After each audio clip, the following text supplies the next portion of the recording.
Ya pemirsa, kami tidak hanya berdua tapi juga bertiga pemirsa, dan untuk Iya. membahasnya bagaimana memaknai perayaan Idul Adha, kita akan berbincang langsung dengan Ustadz Zaki Mirza yang sudah terhubung bersama Ayu siang hari ini pemirsa. Assalamualaikum Pak Ustadz Zaki. Assalamualaikum warahmatullahi wabarakatuh Pak Ustadz. Ya, waalaikumsalam warahmatullahi wabarakatuh. Gimana, Iya. sehat Bang ya? Alhamdulillah sehat. Alhamdulillah kita sehat Pak Ustadz. Pak Ustadz, tadi Ya. kita sudah melihat sebelumnya di Kota Malang ini ada arak-arakan di Hari Raya Idul Adha. Sebetulnya bagaimana Pak Ustadz masyarakat ini memaknai dan menyambut gembira hari besar ini? Ya, bismillahirrahmanirrahim. Assalamualaikum warahmatullahi wabarakatuh. Alhamdulillah, assalatu wassalamu ala rasulillah, amma ba'd.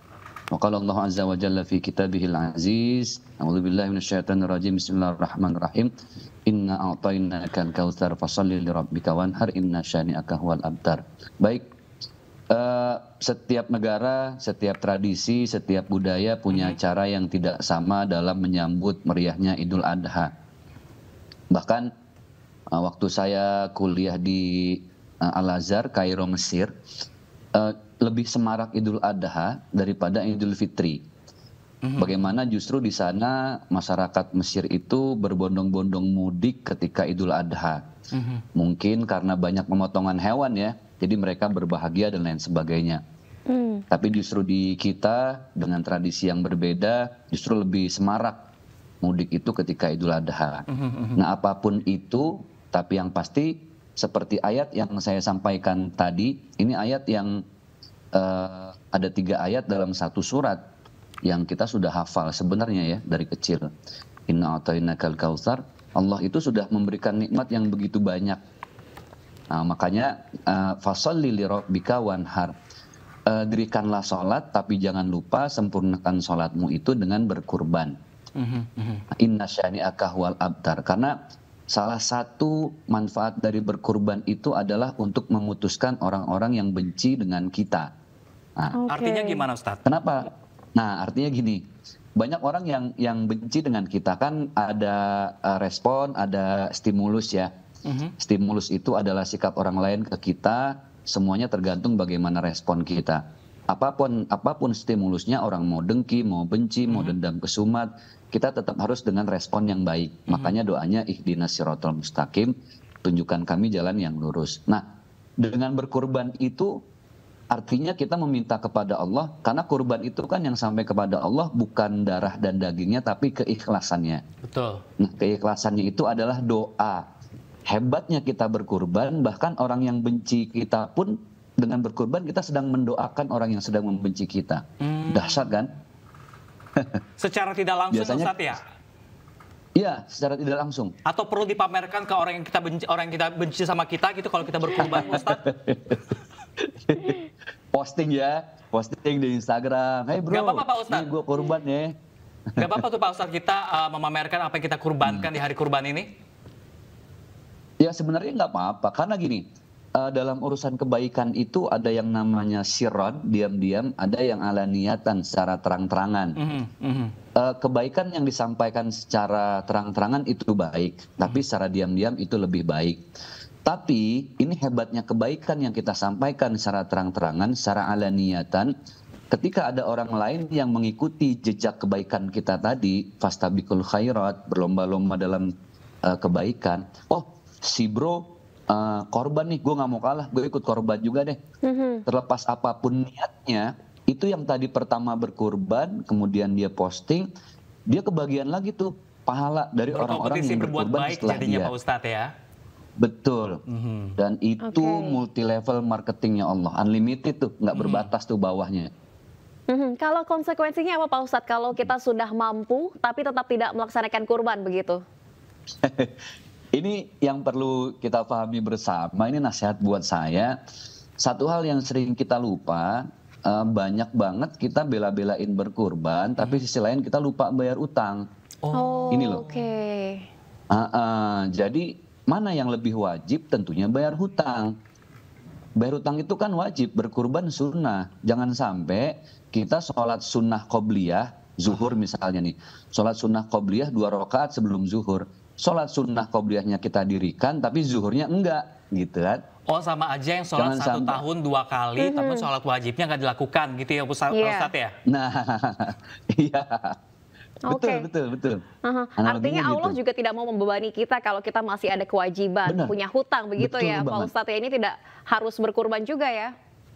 Iya, karena ketika bahkan kita udah punya uang nih misalnya 3 juta, terus mau berkurban, itu kalau bisa tadinya buat kita bayar utang, tanya dulu sama yang utangin kita. Kira-kira ikhlas nggak nih kalau saya mau bayar utang tapi saya kurban dulu, saya pending. Sampai sebegitunya gitu. Jadi jangan sampai memaksakan diri cuma gara-gara gengsi, branding gitu ya.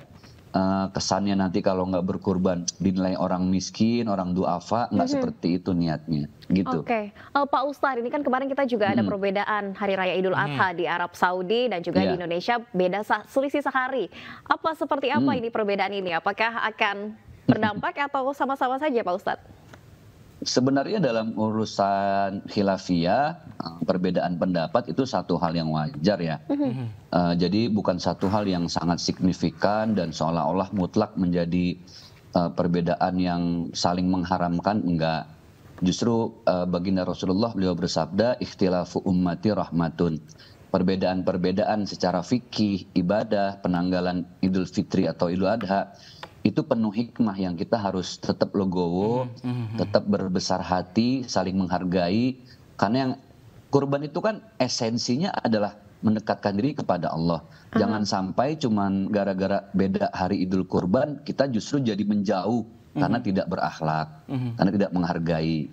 Berarti nggak dapat dong esensi kurbannya. Gitu Bang. Oke Pak Ustadz. Pak Ustadz, ini kan Idul Adha sudah berlangsung hari ini dan besok masih ada kesempatan untuk berkurban Pak Ustadz. Pak Ustadz, ini mungkin kalau saya pribadi Pak Ustadz ya, saya setahun ini banyak sekali belanja, beli baju, beli celana, itu kayaknya gampang banget. Cicilan banyak ya, gampang Bram, ya. banget. Cuman giliran untuk beli kurban aja untuk setahun sekali rasanya berat ya Pak Ustadz. Ini kasih pengertiannya gimana sih dong Pak Ustadz? Ini kisah nyata baru kejadian kemarin. Saya lagi mampir ke tempat teman saya, dia juragan kambing sama sapi ya. Sampai dia bilang begini, Ustadz tahun depan saya udah banyak ngobrol sama teman-teman yang ojek online. Mereka mau kok nabung 10.000 sehari selama setahun, supaya terasa ringan.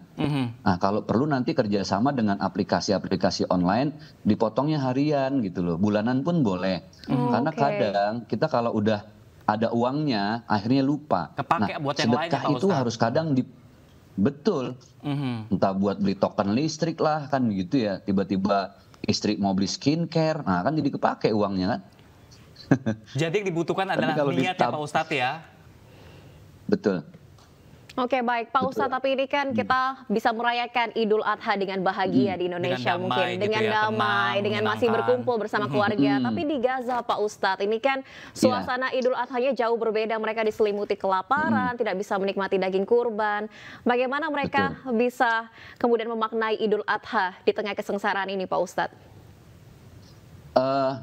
Hewan itu berkurban dengan dia ikhlas disembelih oleh kita. Itu sudah qadarullah, udah sunatullah ya.